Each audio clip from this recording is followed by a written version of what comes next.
Hey guys, welcome back to my channel. In today's video, I want to review for you the photo books by Vistaprint.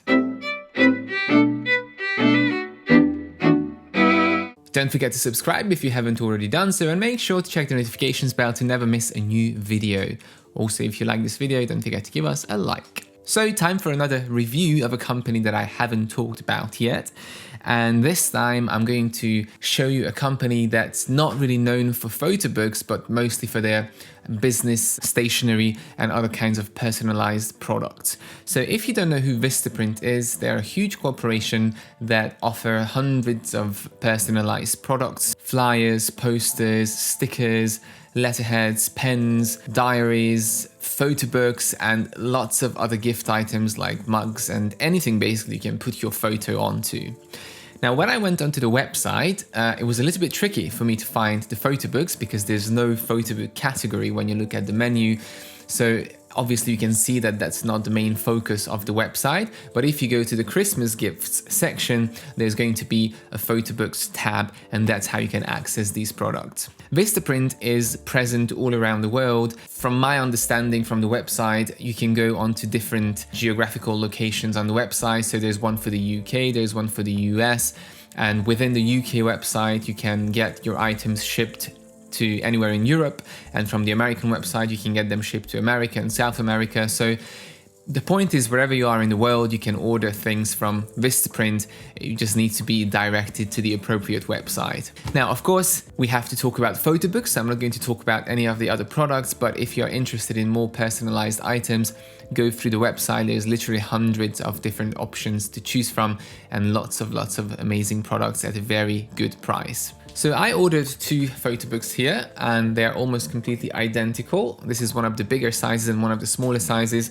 I ordered two just to show you the difference in size, difference in paper, and just to see how the editor works. I'm going to talk about all of these: the cover binding, paper, editing, print quality, and so on. But first, let me just talk a little bit about the website of the photo book section. When you go onto the photo books section, you will have to select a photo book size. There's not too many options at that stage. It's just photo books and that's it. And you select a size. And then once you selected the size, the editor is going to open up. And when the editor opens up, you have to upload your photos. And at the very end stage is when you have to select your paper option and your cover option. Now, regarding the editing process, you've got multiple options. You can either use the online editor on the website. You can download the software for your computer, which can be PC or Mac, and they also have apps for your smartphone and for your tablet. So really, from any kind of platform, you can create these photo books. I was using the online editor, and when I uploaded my photos, it gave me two options. One of them was to create the photo book from scratch myself, or let the editor choose the best photos and create layouts for me. When I see these AI algorithms in photo book editors, some of them work really well, some of them don't work really well. Like, I've seen many of these AI editors where a portrait photo was cropped into landscape and faces were completely off. So I was curious how this one is going to deal with the process. Now, to my big surprise, this was one of the best AI algorithms I've seen so far with all the photo books. As you can see in the photo book, here are some of the layouts, and all of my photos were placed onto the page in the appropriate format. So landscape stayed landscape, square stayed square, and portrait stayed portrait, and there was no heavy cropping anywhere, and the layout still looks really good, and it's a nice composition. Now, I have to admit, the editor deselected quite a lot of my photos, but that's what I chose in the very beginning, so it selected my best photos. Now, if you are not happy obviously with that selection, you can always fine-tune it and redo the free flow layout. If you don't want to use the automatic layout editor, you can of course do the book completely from scratch. Apart from obviously the layouts, you've got also lots of different other options like adding text, adding backgrounds, adding stickers, and all of these functions are available in all of the editors. So briefly, that was my editing experience. It was extremely quick. I literally spent less than a minute on this photo book. The time that I had to wait was basically for my photos to upload, but not for the photos to be put into the photo book. And in the very end, you can obviously preview the whole process. And when you get to the checkout process, that's when you can choose from the different cover options and the different paper options, which I'm going to be talking about right now. So let's start first with the sizes. There's a generous size selection for all three formats: landscape, portrait, and square. You can see the sizes on the screen now. And the photo books range from a very small size to an extra large size, so you can basically put any project into them. Now this one here is a 12 by 12 inch or 30 by 30 centimeters, and this one is an 8 by 6 inch or roughly 21 by 15 centimeters. And the reason why I also wanted to try these two sizes was because I wanted to see how the editor performs with different aspect ratios. It's always easier to put photos into a square book than into a landscape or a portrait. Let's move on to the cover options. You've got basically three cover options. They are sometimes a little bit hidden and difficult to find, but the main one is basically the one with the photo on, so the personalized one, which is glossy, and you can personalize the front, the spine, and the back as well, and you'll see a barcode on the back side. This cover is really nice. The photo looks very sharp on it. The colors are really good as well. No complaints about it.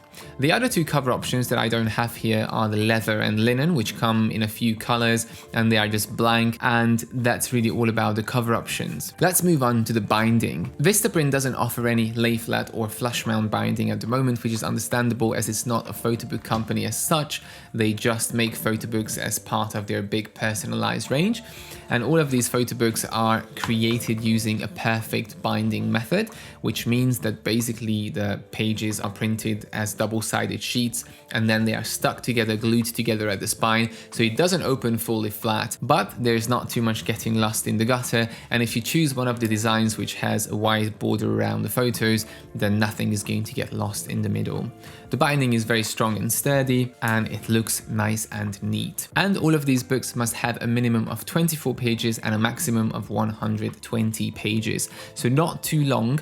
You can't really go up to 200-300 pages, but 120 is the maximum for all of them independently of the size. Let's move on to the paper options. You can choose from two papers, and I chose one for each of these books. The first one is the standard, which they call glossy, and is 200 GSM, and the second one is the super glossy or high gloss, which is again 200 GSM as well. Now the thickness is a good decent thickness for an average digitally printed photo book. If it was up to me to name these paper types, I would have given them silk and glossy, because the one that they call glossy, the standard, is not really considered a glossy paper in my view. I think it's more of a standard silk or semi-gloss, and the high gloss is just a normal glossy print. Now interestingly, I usually prefer the glossy when it comes to colors and print, but in this specific example, the silk actually turned out better, at least to my eyes. It looks a little bit sharper, and it also, I don't know, the colors just are more convincing to me on the silk than in the glossy version. But you've got these two to choose from, and I think there is a small surcharge for the glossy option. Let's move on to the print quality. So as I said, all of these photo books are digitally printed, which means that they are made up of tiny dots, and that creates the image. I think they are printed using the Indigo printers as well, like most companies use them. The print quality actually, compared to a digital print, turned out really good.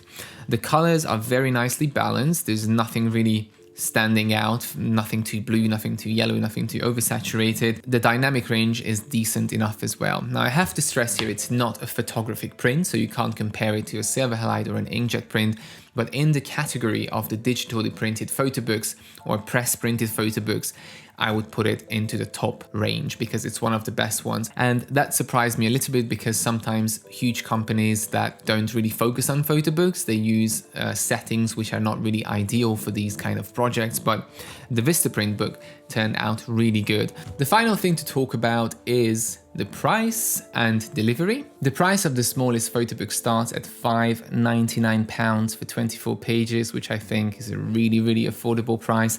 And the biggest size, the extra large that I showed you, is £29.99 for 24 pages. So again, given the size of the photo book, it's still really affordable, and you get a nice print quality inside. You can obviously do upgrades for different covers and different paper types. When it comes to shipping, I think it took around 1 to 2 weeks to arrive. Now again, obviously it's before Christmas, everything is a little bit slower, and the basics shipping method is £3.50, I think. And you've got 4 tiers for shipping: economy, rushed, express, and so on. So the faster you want the books, the more expensive it is, but at least you've got an economy option, which is only £3.50. So that was my short review of the Vistaprint photo books. It's not the first company that comes to your mind when you think of photo books, but now that I've seen them, I can definitely recommend the print quality inside. If you want a standard photo book and you don't want to rob the bank, it's a perfect option for that. For weddings and specialist occasions, I still think a lay flat photo book and something more special would be more suited. But again, if you want a more affordable wedding album, the bigger sizes are going to be perfect for that too. If you have any questions, leave them in the comments. Thank you very much for watching, and as always, subscribe for more.